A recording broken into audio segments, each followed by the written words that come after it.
तो आप सब कैसे हो। आज क्लास 11th का पॉलिटिकल साइंस का सेकेंड बुक का चैप्टर नंबर 8 जिसका नाम है धर्मनिरपेक्षता। इसके जितने सारे इंपॉर्टेंट क्वेश्चन बनेंगे सारे इंपॉर्टेंट क्वेश्चन को इस वीडियो में डिस्कस करेंगे। वीडियो को अंत तक बने रहे।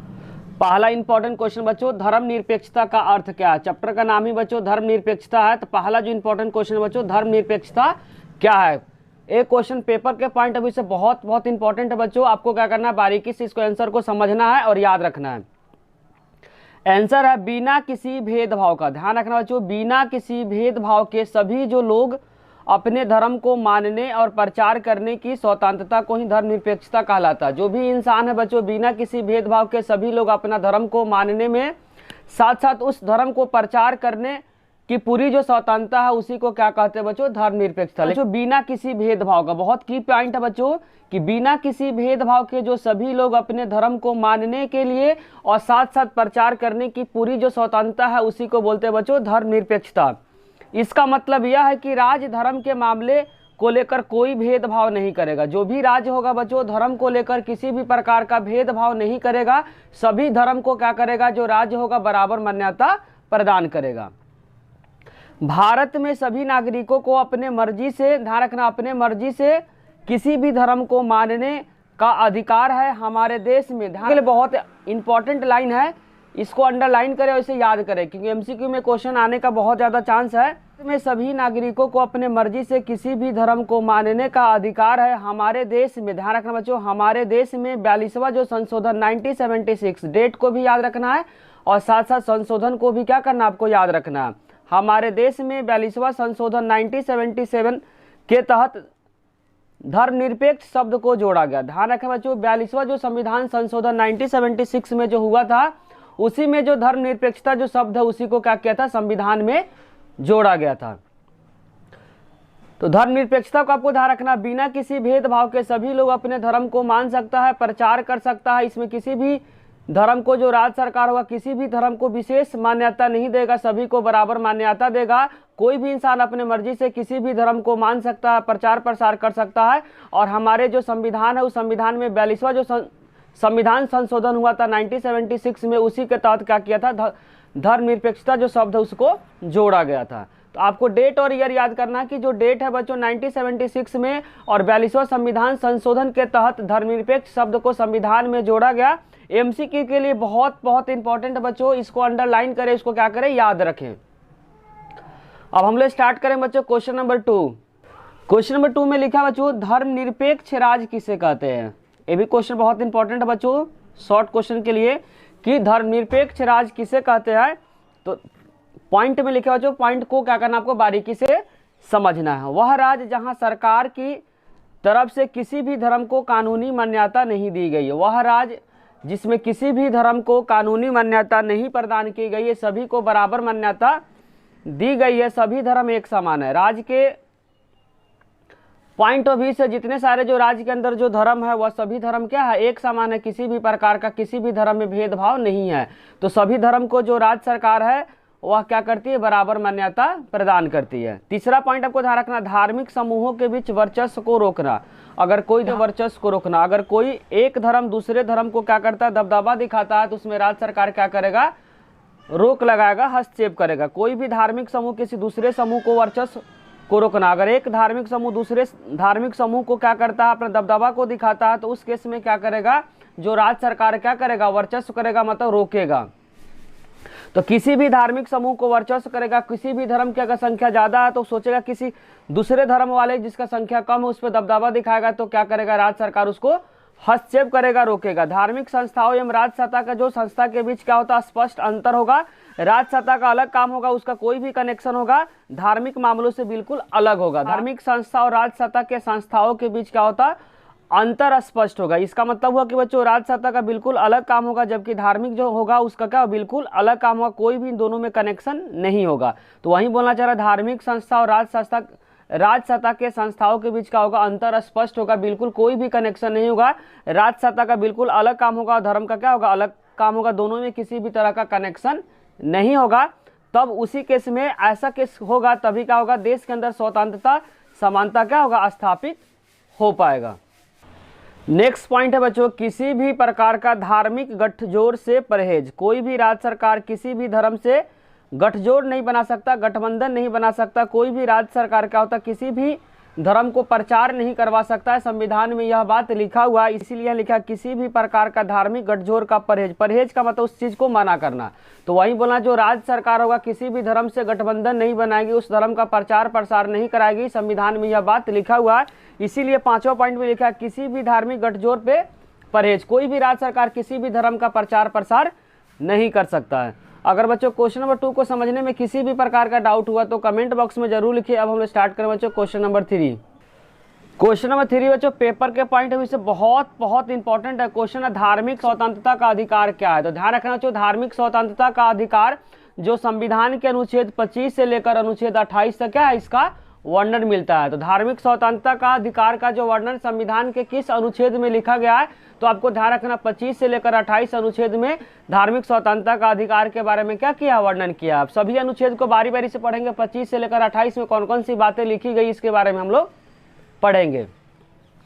पहला हम लोग पढ़ेंगे बच्चों अनुच्छेद 25 में कौन सी बातें लिखी गई। तो ध्यान रखना अनुच्छेद 25 में भारत में रहने वाले, अंडरलाइन करें बच्चों, भारत में, भारत देश की बात हो रही है, भारत में रहने वाले प्रत्येक व्यक्ति को किसी भी धर्म को मान सकता है। भारत का जो नागरिक है वह बच्चों किसी भी धर्म को क्या कर सकता है, मान सकता है, उस धर्म में अपना विश्वास को रख सकता, अपने धर्म को प्रचार प्रसार कर सकता। लेकिन ध्यान रखें बच्चों धर्म को प्रचार प्रसार करने में किसी दूसरे धर्म को किसी भी प्रकार का दिक्कत नहीं होना चाहिए। तो ध्यान रखना जो अनुच्छेद 25 में जो लिखा हुआ है, भारत में रहने वाले प्रत्येक जो व्यक्ति है किसी भी धर्म को क्या कर सकता है, मान सकता है, उसमें विश्वास रख सकता है और अपने धर्म का क्या कर सकता है, प्रचार कर सकता है। लेकिन ध्यान रखना प्रचार करते समय किसी दूसरे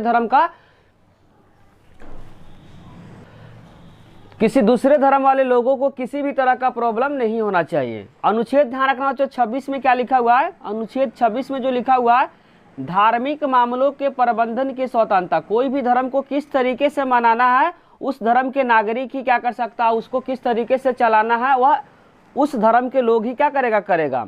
जैसे कोई जो धर्म होता है बहुत धूमधाम से मनाता है, कोई धर्म है क्या धूमधाम से नहीं मनाता है।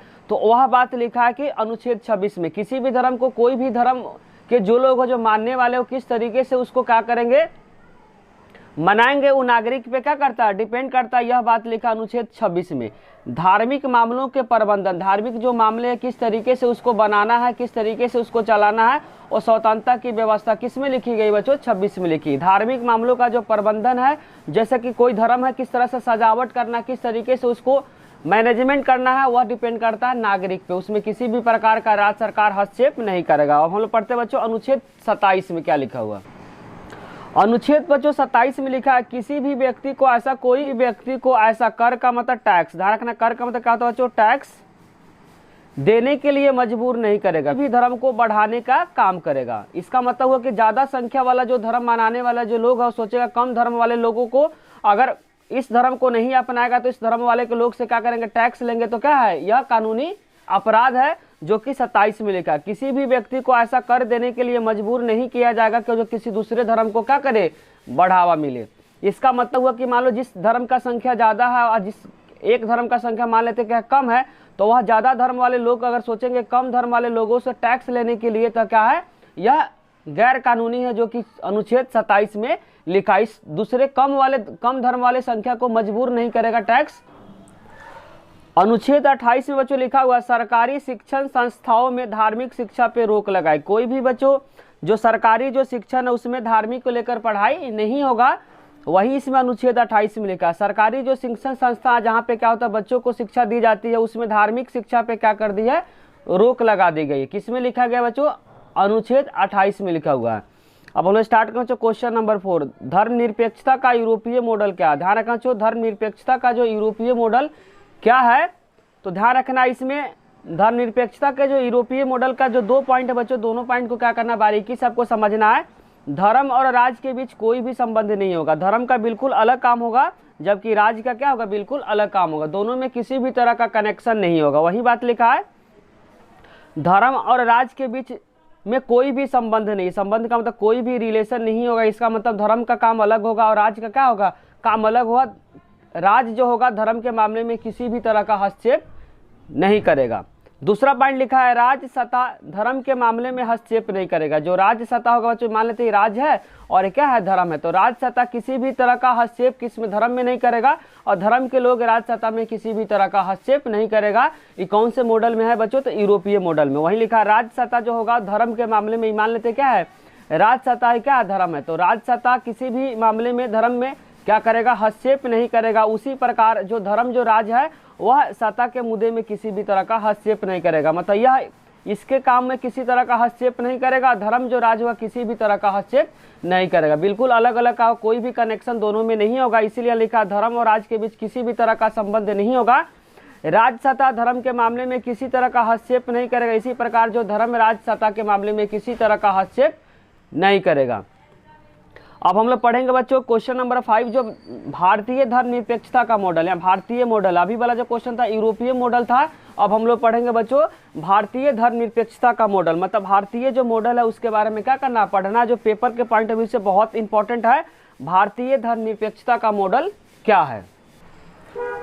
पहला पॉइंट है बच्चों, जरूरत पड़ने पे भारतीय सरकार धर्म के मामले में क्या करती है, हस्तक्षेप करती है। अगर बच्चों जरूरत पड़ती है तो भारतीय सरकार क्या होती है, धर्म के मामले में हस्तक्षेप करती है। लेकिन ध्यान रखना जरूरत पड़ने पे, अंडरलाइन करें बच्चों, जरूरत पड़ने पे जो भारतीय सरकार है धर्म के मामले में क्या करती है, हस्तक्षेप करती है। जैसे आप लोग पढ़े होंगे बच्चों 3 तलाक, विधवा विवाह आप सुने होंगे, सती प्रथा, तो अगर जरूरत पड़ने पे क्या करती है, भारतीय जो मॉडल है बच्चों वह क्या करती है, धर्म के मामले में हस्तक्षेप करती है। जैसे 3 तलाक 3 बार बोलने पे क्या होते हैं, तलाक हो जाते हैं, तो क्या करते हैं, भारतीय मॉडल क्या होते हैं बच्चों, धर्म के मामले में जरूरत पड़ने पे क्या करती है, हस्तक्षेप करती है। आप एग्जाम्पल दे सकते हैं, सती प्रथा के बारे में दे सकते हैं,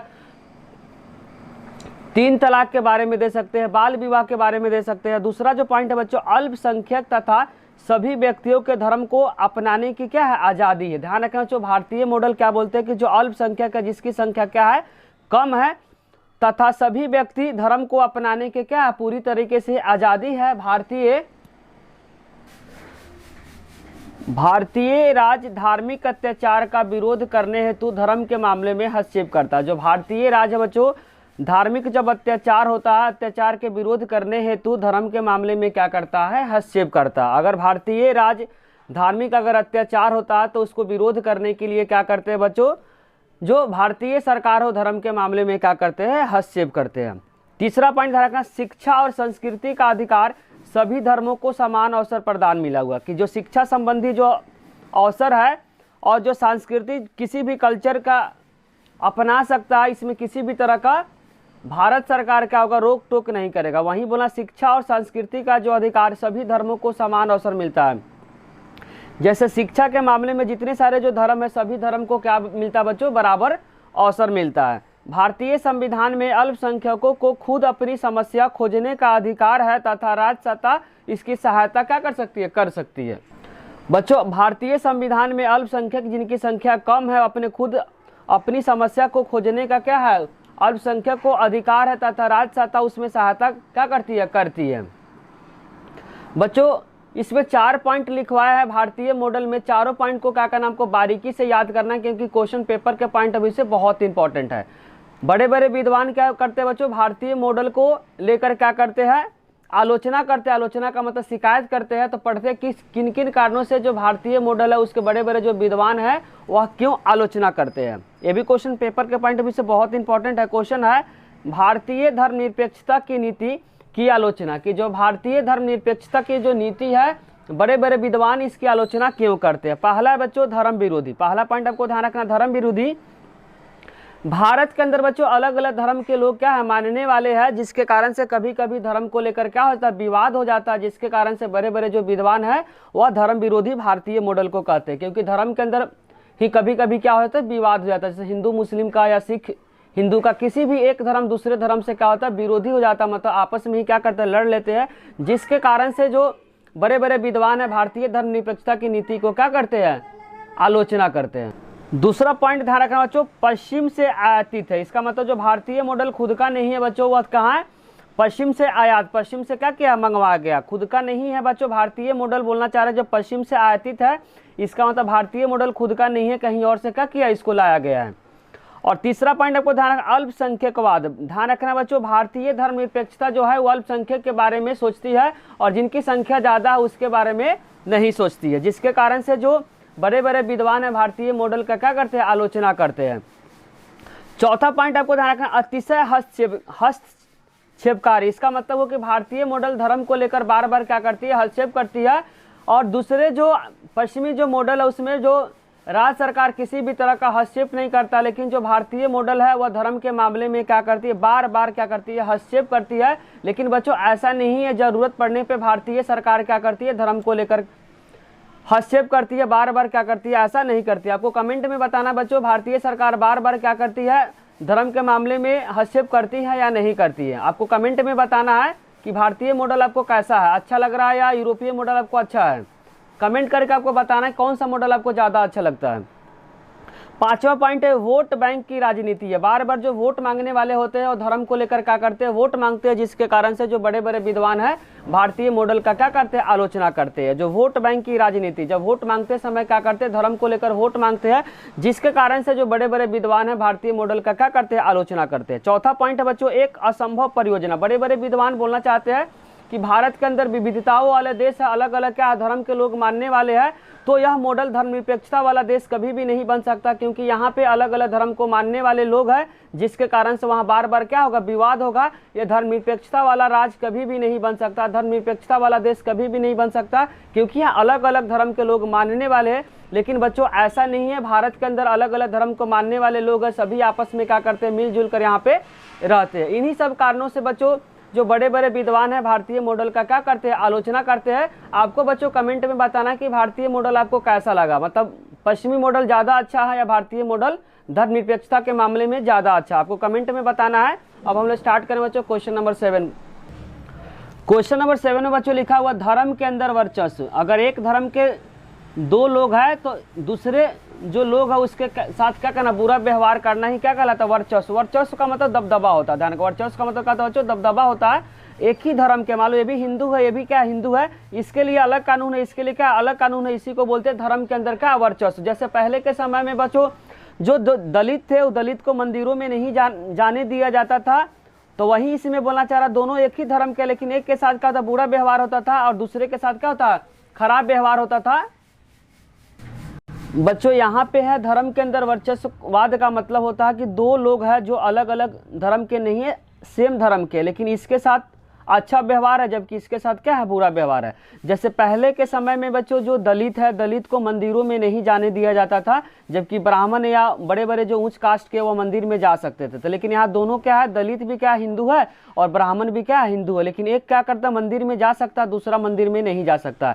तो दोनों क्या है, एक ही धर्म का, लेकिन एक के साथ क्या है अच्छा व्यवहार, दूसरे के साथ क्या है बुरा व्यवहार। तो यही लिखा धर्म के अंदर वर्चस्व, मतलब एक ही धर्म के लोग हैं, दोनों के साथ क्या वर्चस्ववाद है। वर्चस्ववाद का मतलब दबदबा होता है। तो यहाँ पे मान लो बड़े कास्ट का क्या दबदबा है, छोटे कास्ट का दबदबा नहीं है। तो एक ही धर्म के लोग के अंदर क्या होता है, वर्चस्ववाद होता है, मतलब एक का दबदबा दूसरे के ऊपर आता है। जैसे पहले के समय में बच्चों दलितों को मंदिर में जाने नहीं दिया जाता था, जबकि बड़े कास्ट आराम से मंदिर में जा सकते थे। तो दलित क्या है, वो भी एक तरह का हिंदू है, लेकिन उसके साथ क्या वर्चस्ववाद हुआ, क्योंकि दलितों के साथ क्या करते थे, बुरा व्यवहार करते थे। तो इसमें बस आपको छोटा सा पॉइंट याद करना कि धर्म के अंदर वर्चस्व का मतलब दो लोग हैं जो दोनों एक ही धर्म के, लेकिन एक के साथ अच्छा व्यवहार, दूसरे के साथ बुरा व्यवहार ही क्या कहलाता है, वर्चस्ववाद कहलाता है। धर्म के अंदर वर्चस्ववाद कहलाता है। पढ़ते हैं इसका आंसर, किसी विशेष जाति या वर्ग समूह का दबदबा। किसी विशेष जाति, इसका मतलब हुआ कि बड़े वर्ग जो कास्ट है उसका दबदबा किस पे, छोटे पे। तो वही बोलना चाह रहा है किसी विशेष जाति का हो सकता है या वर्ग का हो सकता है या समूह का, किसी दूसरे पे क्या हो सकता है, दबदबा। लेकिन ध्यान रखना दोनों का जो धर्म होगा क्या होगा, एक ही होगा। यहाँ एग्जाम्पल में बताया गया बच्चों, हिंदू धर्म में जो ऊंची जाति के जो लोग होते थे उनका दबदबा शुरू से रहा है। एग्जाम्पल में दिया गया बच्चों, हिंदू धर्म जो ऊंची जाति के जो लोग थे उनका दबदबा क्या रहा है, शुरुआत से रहा है। ब्राह्मणों का दबदबा क्या है, शुरुआत से रहा है। ये लोग दलितों को मंदिरों में, ध्यान रखना बच्चों, जो बड़े बड़े जो जाति के जो लोग थे वे लोग दलितों को मंदिरों में जाने नहीं देते थे, उनके साथ भेदभाव करते थे। जो बड़े कास्ट के जो लोग थे बच्चों, वह दलितों के साथ क्या करते थे, भेदभाव करते थे, उनको मंदिरों में नहीं जाने देते थे। दोनों बच्चों एक ही धर्म के लोग हैं, ब्राह्मण भी क्या हिंदू है और दलित भी क्या है हिंदू है, लेकिन एक के साथ क्या हुआ, एक मंदिर में जा सकता, दूसरा मंदिर में नहीं जा सकता। जब बड़े जो जाति के जो लोग हैं वह छोटे जाति मतलब दलितों के साथ क्या करते थे, बुरा व्यवहार करते थे, उनके साथ भेदभाव करते थे। अनेक मस्जिदों में महिलाओं को नमाज पढ़ने नहीं दिया जाता। सारा मस्जिद में क्या कर सकते, महिलाएं नमाज नहीं पढ़ सकती है, जबकि जो पुरुष होगा वह क्या कर सकता है, नमाज को पढ़ सकता है। लेकिन दोनों क्या एक ही है, फिर भी क्या महिला के साथ यहाँ पे बुरा व्यवहार हो कि महिला नमाज नहीं पढ़ सकती है, जबकि क्या है पुरुष नमाज पढ़ सकते हैं। दोनों क्या एक ही धर्म का है, लेकिन इसमें अंदर क्या होगा, वर्चस्ववाद हो गया।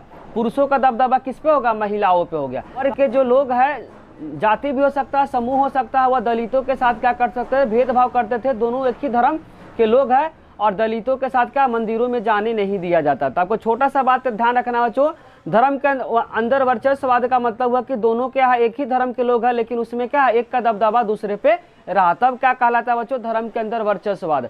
धर्म के अंदर वर्चस्ववाद को समझने में किसी भी प्रकार का को डाउट हुआ तो कमेंट बॉक्स में जरूर लिखे। अब हम लोग क्वेश्चन नंबर 8 पढ़ेंगे बच्चों, धर्म के बीच। यहाँ पे धर्म बिल्कुल अलग होगा, एक धर्म दूसरे धर्म से क्या होगा, बिल्कुल अलग होगा। जबकि ऊपर वाले टॉपिक में एक ही धर्म के दो लोग थे, एक के साथ बुरा व्यवहार होता था, दूसरे के साथ बुरा व्यवहार नहीं होता था। लेकिन इस वाले में बच्चों धर्म के बीच वर्चस्ववाद, मतलब एक धर्म के लोग दूसरे धर्म पे क्या कर सकता है, जिनका संख्या अगर कम है तो वह क्या कर सकता है, दबदबा को दिखा सकता है। जैसे हिंदू हो गया या मुस्लिम होगा, हिंदू का संख्या अगर ज्यादा है, हिंदू मुसलमान पे क्या करता है, दबदबा दिखाता है। इसका मतलब हुआ धर्म के बीच विवाद, एक धर्म दूसरे धर्म पे, या बिल्कुल धर्म ही चेंज होगा, इसमें धर्म के अंदर था। आंसर को बच्चों बारीकी से पढ़ते हैं। एक धर्म के लोग वे क्या करते हैं, अपने दबदबा कायम करने की कोशिश करते हैं। मतलब एक धर्म के जो लोग हैं दूसरे धर्म के लोग पे क्या करते हैं, दबदबा बनाने की कोशिश करते हैं। जैसे कि एग्जांपल में बच्चों बताते हैं, 1984 में सिख दंगों में हजारों सिखों के मारे गए। जैसे कि बच्चों इंदिरा गांधी की जो मौत हो गई थी, उनका जो गार्ड था वो भी क्या था, एक सिख था जिसने गोली मार दी थी, जिसके कारण से 1984 में, ध्यान रखना बच्चों, इंदिरा गांधी की जो मौत हुई थी 1984 में कब हुई थी, एक जो उनका गार्ड था सिख, उसने क्या कर दी थी, गोली मार दी थी। मारने का वजह है कि उसने क्या खालिस्तान की मांग की थी, कि जो सिखों के लिए एक अलग देश की मांग की थी। वह देश का नाम आपको पूछेगा तो नहीं, जनरल नॉलेज के लिए बता रहे हैं, खालिस्तान था। जिसके कारण से उसके बाद 1984 में सिख दंगों में हजारों सिखे क्या किए, मारे गए। तो यहाँ पे क्या हुआ, यहाँ पे क्या हुआ, एक धर्म के लोग दूसरे धर्म पे क्या कर रहे हैं, दबदबा को दिखा रहे हैं। कश्मीर से कश्मीर पंडितों की संख्या का क्या हुआ, विस्थापन हुआ। कश्मीर में कश्मीर पंडितों का विस्थापन, क्योंकि कश्मीर में बच्चों मुस्लिम का संख्या ज़्यादा है और पंडितों की संख्या कम है, तो मतलब मुस्लिम ने क्या किया, पंडितों को विस्थापित करने की कोशिश की थी। इसलिए यहाँ लिखा कश्मीर से कश्मीरी पंडित का क्या विस्थापन हुआ, क्योंकि कश्मीर में बच्चों मुस्लिम की संख्या ज़्यादा है और पंडित की संख्या कम है। इसीलिए यहाँ लिखा कश्मीर में कश्मीरी पंडितों का विस्थापन। मतलब एक धर्म के लोग दूसरे धर्म पे क्या करें, यहाँ दबदबा दिखा रहे हैं। बिल्कुल, क्यों, जो पंडित क्या बच्चों, पंडित क्या एक तरह का हिंदू है, मुस्लिम की संख्या ज़्यादा है, तो मुस्लिम का जो वर्ग है दूसरे धर्म के लोगों को क्या कर रहा है, दबदबा दिखा रहे हैं। डेट को याद करना, 2002 में गुजरात में अनेक मुसलमान मारे गए तथा स्थान छोड़कर चले गए। इसका कहानी बता दो। एक ट्रेन में क्या हुआ था, अयोध्या से एक ट्रेन आ रही थी, उस ट्रेन के कोच में क्या किए थे, आग लग गई थी। तो बाद में हुआ कि उस कोच में मुस्लिम ने क्या कर दी, आग लगा दी, जिसके कारण से वहाँ पे हिंदू मुस्लिम में लड़ाई हो गई, जिसके कारण से गुजरात में 2002 में, डेट को ध्यान रखना, 2002 में गुजरात में अनेक मुसलमान मारे गए तथा उनका स्थान को क्या करना, छोड़ना पड़ा, क्योंकि अयोध्या से एक ट्रेन जा रही थी, ट्रेन के कोच में एक आग लग गई। लोग वह क्या मुस्लिम है, जिसके कारण से दंगा वहाँ पे हुआ। 2002 की कहानी है, जिसके कारण से गुजरात में अनेक मुसलमान क्या कहे, मारे गए और अपना स्थान छोड़ने पे क्या किए, मजबूर किए। रीजन, अगर रीजन नहीं पूछेगा, रीजन नॉलेज के लिए बता दे रहे बच्चों। अयोध्या से एक ट्रेन जा रही थी गुजरात साइड, उसमें एक ट्रेन के कोच में एक आग लग गई, जिसके कारण से बाद में यह अफवाह फैल गया, हकीकत है कि जो ट्रेन में जो आग लगी है वो आग लगाने वाले कौन है, मुस्लिम है, जिसके कारण से क्या हिंदू मुस्लिम में दंगा हो गए, जिसके कारण 2002 में गुजरात में बहुत सारे मुसलमान मारे गए और उनका घर छोड़ने पे मजबूर कर दिए। इसी के साथ बच्चों धर्मनिरपेक्षता के जितने सारे इंपॉर्टेंट क्वेश्चन थे, सारे इंपॉर्टेंट क्वेश्चन को इस वीडियो में डिस्कस कर दिए। अगर बच्चों वीडियो आपको अच्छी लगी तो लाइक, कमेंट और सब्सक्राइब करना चैनल को ना भूले। कोई भी डाउट हो तो कमेंट बॉक्स में जरूर लिखे। आप लोग का कमेंट ही बच्चों हम लोग को मोटिवेट करता वीडियो बनाने के लिए। साथ साथ दोस्तों के साथ शेयर करना भी ना भूले। Thank you.